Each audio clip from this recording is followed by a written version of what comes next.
All right. The Massachusetts Special Commission on Combating Antisemitism was authorized into state law through a budget amendment in August 2024. The amendment was submitted by Senator John Velas of Westfield, who later became one of the commission's two co-chairs. The 19-member commission was tasked with submitting a report by November 2025 to the state legislature with recommendations on new state legislation and policies to be introduced.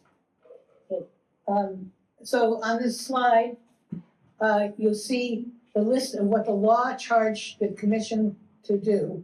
I'm not going to read all of this, but collect data, evaluate existing efforts to combat anti-Semitism, find best practices, recommend strategies and programs and legislation. I will point out that the second thing on this list, recommendations for the implementation of the U.S. National Strategy to Counter Anti-Semitism, was a Biden initiative that really became moot in January 2025.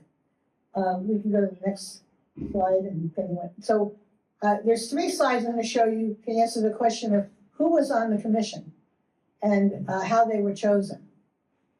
This first slide, it shows the first 8 people on the commission. I'm just going to inform you about the abbreviations. So JCRC is the Jewish Community Relations Council, ADL is the Anti-Defamation League, and AJC is the American Jewish Committee. We can go to the next one, which shows the next 5 people. AGO is the Attorney General's Office, and CJP is Combined Jewish Philanthropies. I want to make a point before I go on with the rest of the commission that Together for Inclusive Massachusetts and others advocated for to the appointing entities to include Jews with a diversity of views, including submitting names to the appointing entities that had some latitude about that. But the legacy Jewish organizations were the only ones with representation. That is, the commissioners represent only the portion of the Jewish community that is avidly pro-Israel and constantly conflates support for Israel with Judaism. Secondly, Jerry Burton, who's the Jewish Community Relations Council, frequently at commission meetings claimed to speak for the Jewish community of Massachusetts, or to say his organization did, but that's not true.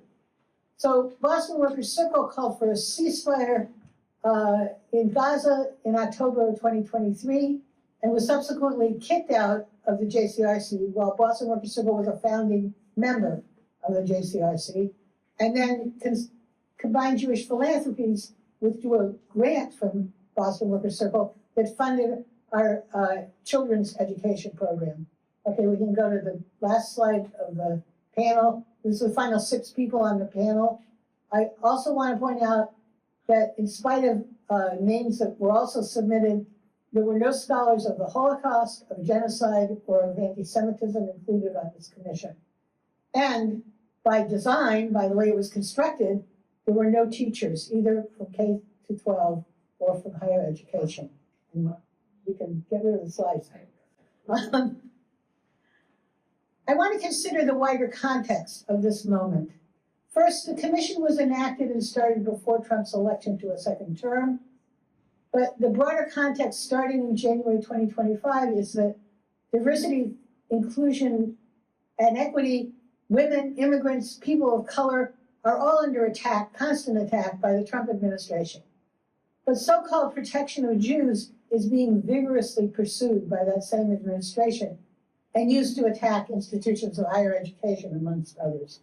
This singling out of Jews for so-called protection, while all of the minorities are under attack by the federal government, is not good for Jews. Second, while there are so-called ceasefires in Gaza and Lebanon, Israel continues to attack and kill people daily in those 2 locations, including children, healthcare workers, and journalists. And on the West Bank, settlers are attacking Palestinian refugees, driving them from their homes, then demolishing them, stealing their livestock, and destroying their farms. So this is the context in which this commission, lacking in viewpoint diversity and representing only the pro-Israel portion of the Jewish community, held its hearings. I'm going to give you my impressions of the hearings, most of which I listened to online as from the live feed, one of which I attended in person. So some of what I'm saying is my opinion, but I will also try to illustrate with quotes of others and some factual information. There were 16 hearings, and all the recordings are posted on the Massachusetts legislature site. Much of the presented testimony was anecdotal, and there seemed to be some clear bias on the part of some of the commissioners. I would refer you to the Concerned Jewish Faculty and Staff Shadow Report for a more thorough analysis of this point. Most hearings included some sort of attack on the Massachusetts Teachers Association. Many folks worked hard to get alternate views presented, and I'll give you some examples coming up. But the commission reaction when these views were presented was sometimes to attack, sometimes to distort, and sometimes there was no response at all, as happened at one of the later hearings when a panel of rabbis from Trua presented.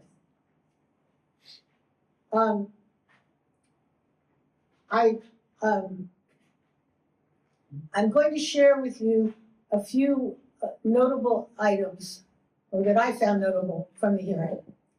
So while there were several statements from the chairs about equal dangers of anti-Semitism from the left and from the right, the vast majority of examples that the commission considered were around the so-called anti-Semitism from the left.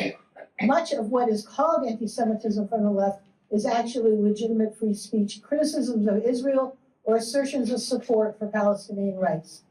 This is in spite of the fact that most experts believe, that experts on anti-Semitism believe that the more serious danger to Jews, including violence and killings, is coming from the right in the form of white supremacy and Christian nationalism.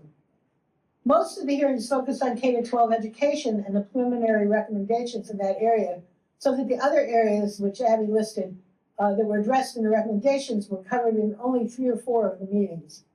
At least 4 of the commission hearings were spent discussing the preliminary and final reports. Most data discussed and presented was from the Anti-Defamation League.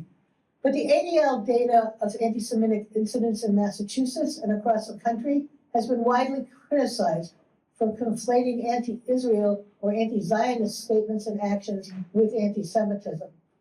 A recent article listed the 33 what they called most absurd cases they found in the ADL database. And they said, we found dozens of examples that are debatable or weird or dishonestly conflate anti-Zionism with anti-Semitism. The February 10th hearing was particularly awful. Max Page, president of the MTA, the Massachusetts Teachers Association, presented, along with a history teacher whose thoughtful contributions were largely ignored by the commissioners. Then Representative Cataldo grilled Page with some cherry-picked and misleading examples of a private teacher's resource page on Palestine. The level of anti-Palestinian racism at this hearing was so bad that a teacher from Concord in the audience yelled out, accusing Representative Cataldo of McCarthyite behavior and lack of decency. This was followed by the Together for an Inclusive Massachusetts panel with 4 presenters from different parts of TIM. The only interaction with this panel by the commissioners was to try to also tarnish them with some of the previous materials. There was no interaction with the ideas they presented. Once they had been dismissed, Jeremy Burton, a member of the Jewish Community Relations Council, went through a convoluted process of accusing them all of anti-Semitism, and they could not respond because they'd been dismissed. On June 9th, Ambassador Alan Solomon urged a different path. He recommended using multiple definitional frameworks of anti-Semitism to foster informed dialogue without restricting political speech or academic inquiry. He warned that, quote, democracy protects Jewish Americans. Authoritarianism endangers us.